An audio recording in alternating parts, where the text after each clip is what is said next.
I'm telling them about the original sin. That sin is an acquisition. It is not inherited. This is Islam. After reaching a stage, every child is born a Muslim. And if that child dies before the age of discretion, that he can evaluate right and wrong, that child goes to heaven. Whether in the home of a Hindu, a Jew, or an atheist, that child goes to heaven. Every child is a Muslim. After reaching that age, then whatever the child does, the grown-up fellow, he is responsible for his or her action. Sin is not inherited, it is an acquisition.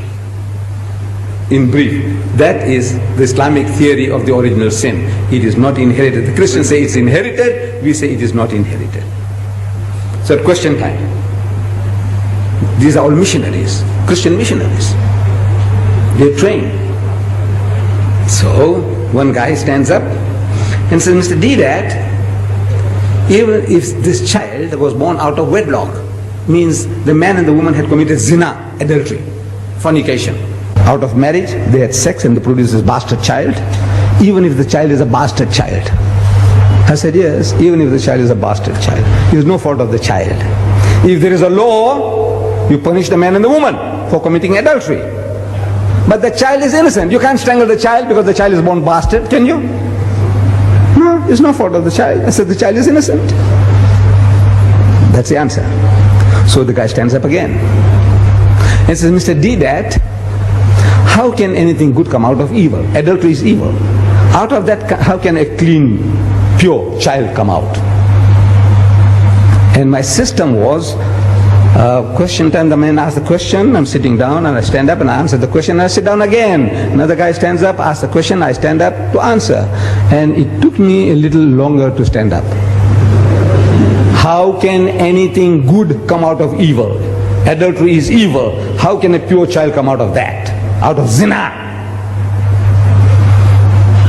It took me a few seconds longer, and to me it seems a long time. I didn't have the answer. I didn't have the answer. I had the answer. I can speak about physiologically, there's nothing wrong with the child. Psychologically, there's nothing wrong with the child. Ethically, there's nothing wrong with the child. I can speak for an hour on that.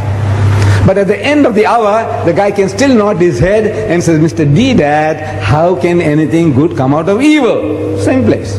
After 1 hour of exposition of psychology, theology, philosophy, the guy says, no, Mr. Deedat, how can anything good come out of evil? So I could see an hour's talk, and still at the end of it, the guy is not satisfied. That's the difficulty. What am I going to say? So Allah, He gives it to you. If you are working for Him, He gives it to you. I didn't have the answer, but it came. I didn't hear anybody talking to me. No Jibril came to me. Anytime you hear that Ahmed Deedat saying he's hearing voices, you must know Ahmed Deedat needs a psychiatrist. I'm telling you. I said, look, poor fellow, he's going off now. Maybe he's taken some Mandrax pills or whatever, whatnot. Or he's going off. When I say I'm hearing voices, the only voices I hear is your voice when you talk to me. I don't hear any other voices. I didn't hear any voices. But I stood up and I said, you see, eating and talking about the apple, eating an apple in the garden was a great sin. According to you, great sin. For which Adam and Eve were kicked out of the garden. I said, yes. But in contrast to that, compared to that, killing the only begotten Son of God. In 1 billion years He produced only one. And that son, you go and kill him. That's the most heinous crime you can think of. The greatest sin is to kill God's only Son, which He produced in 1 billion years. He produced only one, and you go and kill him. Compared to eating an apple, what do you think of this, killing God's Son? It's the most heinous crime you can think of. And yet, out of that murder of the only begotten Son of God came the gift of redemption, Jannah, Rahe Najat. I said, you tell me, how can anything good come out of evil? You tell me. Killing God's Son? Huh? What an evil compared to eating an apple. If eating an apple is a sin, killing God's only Son, shh. And out of that you say came salvation. That's the only way you can go to heaven. You believe that Christ died for your sins. That's what He's telling you. So out of that murder came this. So out of that murder, how can anything good come out? You tell me. Finish.